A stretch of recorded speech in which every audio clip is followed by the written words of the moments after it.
Assalamualaikum warahmatullahi wabarakatuh. Halo anak-anak semua, kembali lagi di video pembelajaran IPA ya. Sekarang kita akan belajar khusus kelas 8. Nah, kalau di bab sebelumnya kita sudah belajar tentang struktur dan fungsi tumbuhan. Sekarang kita masuk bab baru nih, bab 5, tentang nutrisi dan sistem pencernaan pada manusia. Nah, sebelum itu, jangan lupa ya, subscribe akun channel YouTube kami. Jangan lupa di-share, jangan lupa dibunyikan lonceng notifikasinya biar kamu nanti tahu updatean video pembelajaran terbaru, oke? Nah, anak-anak, pernah nggak sih kamu berpikir apa ya yang terjadi sama makanan kita yang dimakan masuk ke dalam tubuh? Nah, makanan ini akan dicerna menjadi sari-sari makanan dan diedarkan ke seluruh sel-sel tubuh. Di dalam sel, sari makanan akan dioksidasi menghasilkan energi bagi tubuh. Nah, proses ini melibatkan berbagai sistem, salah satunya sistem pencernaan. Gimana ya sistem pencernaan ini bekerja dalam tubuh kita? Nah, inilah yang akan kita pelajari di bab kali ini. Untuk menjalankan proses kehidupan, pastinya kita memerlukan energi, betul? Dari mana sih energi itu bisa kita peroleh? Energi bisa kita peroleh dari makanan yang kita makan. Di dalam tubuh, makanan yang kita makan tidak dapat langsung menghasilkan energi loh. Makanan tersebut harus dicerna terlebih dahulu melalui sistem pencernaan, sehingga dihasilkan sari-sari makanan. Nah, selanjutnya, sari-sari makanan akan diedarkan ke seluruh sel-sel tubuh melalui sistem peredaran darah. Nah, di dalam sel-sel tubuh ini nanti sari-sari makanan mengalami proses oksidasi yang tadi sudah dijelaskan dengan menggunakan oksigen pastinya. Nanti oksigen ini diperoleh tubuh melalui sistem pernapasan atau respirasi. Pada akhirnya, proses oksidasi terhadap sari-sari makanan yang kita makan akan menghasilkan energi yang digunakan tubuh untuk menjalankan proses kehidupan.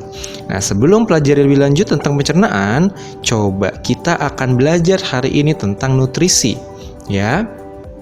Kalian pernah nggak sih kalau lagi berangkat sekolah, terus tiba-tiba saking buru-burunya sampai lupa yang namanya sarapan?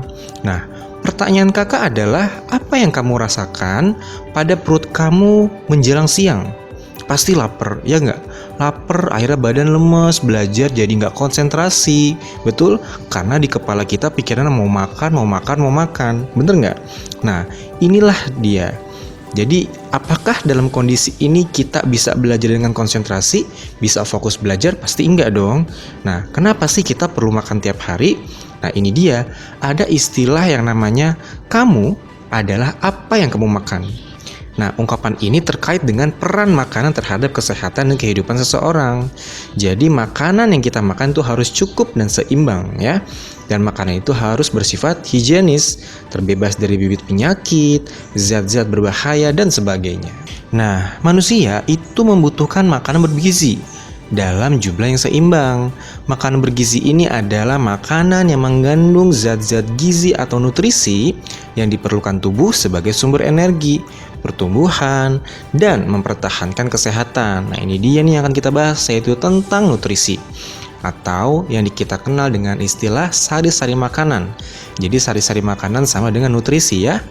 Nah, makanan seimbang ini adalah makanan yang mengandung semua nutrisi dalam jumlah yang tepat sesuai dengan kebutuhan tubuh. Ternyata nutrisi ini terbagi jadi 6, teman-teman ya. Nah, terbagi jadi 6. Apa aja sih? Nah, kita coba cek satu-satu, oke? Pertama, ada yang namanya karbohidrat. Nah, contohnya nasi. Kemudian ada yang namanya protein, contohnya ayam. Kemudian ada yang namanya lemak ya, lemak hewani, contohnya susu.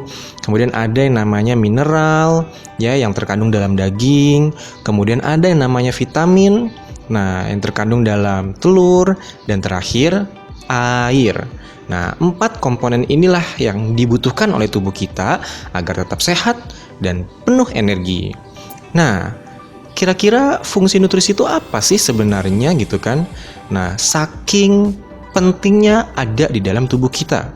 Pertama, itu penghasil energi. Seperti yang tadi sudah dijelaskan di awal, fungsi dari nutrisi ini ada sebagai penghasil energi. Nutrisi ini penghasil energi bagi tubuh Contohnya adalah tadi, karbohidrat sama lemak. Karbohidrat banyak tersedia dan dapat diperoleh dengan harga yang tidak terlalu mahal. Contohnya nasi, roti, dan sebagainya. Sedangkan lemak berperan sebagai cadangan energi atau cadangan makanan dan siap digunakan ketika kebutuhan energi melalui karbohidrat tidak mencukupi. Nah, ini dia nih. Jadi lemaknya tuh sebenarnya boleh ada dalam tubuh kita karena lemak itu fungsinya sebagai cadangan makanan, cadangan energi, tapi jangan banyak-banyak. Nanti takutnya obesitas ya.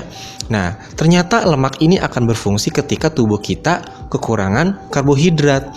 Nah, mungkin ini tips diet untuk teman-teman semua yang ingin diet. Kalau teman-teman ngerasa badan penuh lemak, maka karbohidratnya harus dikurangin agar lemaknya bisa digunakan, sehingga lemaknya bisa digunakan oleh tubuh kita dan lemaknya jadi berkurang gitu. Itu tips diet yang sederhana ya. Nah, itu fungsi pertama sebagai penghasil energi. Kemudian yang kedua, pembangun tubuh. Jadi nutrisi ini pembangun tubuh ya, berupa protein contohnya. Protein berguna untuk membangun otot, kulit, darah, dan tulang. Protein juga berguna untuk memperbaiki jaringan tubuh yang rusak, melindungi tubuh dari infeksi dan sumber energi. Protein sebagai sumber energi akan digunakan ketika kebutuhan energi dari karbohidrat dan lemak tidak tercukupi. Nah, ini lanjutannya nih. Jadi kalau kita tuh karbohidrat, kemudian lemaknya tidak tercukupi dalam tubuh kita, protein inilah yang akan membantu gitu. Jadi tubuh kita akan tetap ada energinya ketika kita masih kekurangan karbohidrat dan kekurangan lemak, karena ada protein yang kita makan ya. Nah, kemudian yang terakhir, ini namanya pelindung tubuh. Jadi nutrisi pelindung tubuh ini meliputi vitamin dan mineral ya. Nah, kenapa sih? Karena ketiadaan atau kekurangan nutrisi ini dalam tubuh dapat menimbulkan penyakit-penyakit tertentu. Ya, jadi makanya makanan yang kita makan itu harus mengandung vitamin dan mineral biar tubuh kita terjaga dari berbagai macam penyakit ya. Nah, itu sekilas tentang nutrisi ya. Jadi video ini kita cukup mengenal bagaimana bab baru ini akan kita pelajari next tentang macam-macam nutrisi lebih dalam ya. Jadi ini prolog aja, ini pengenalan aja, oke? Jadi jangan lupa tadi nutrisi ada 6 macam ya. Ada karbohidrat, kemudian ada apa lagi?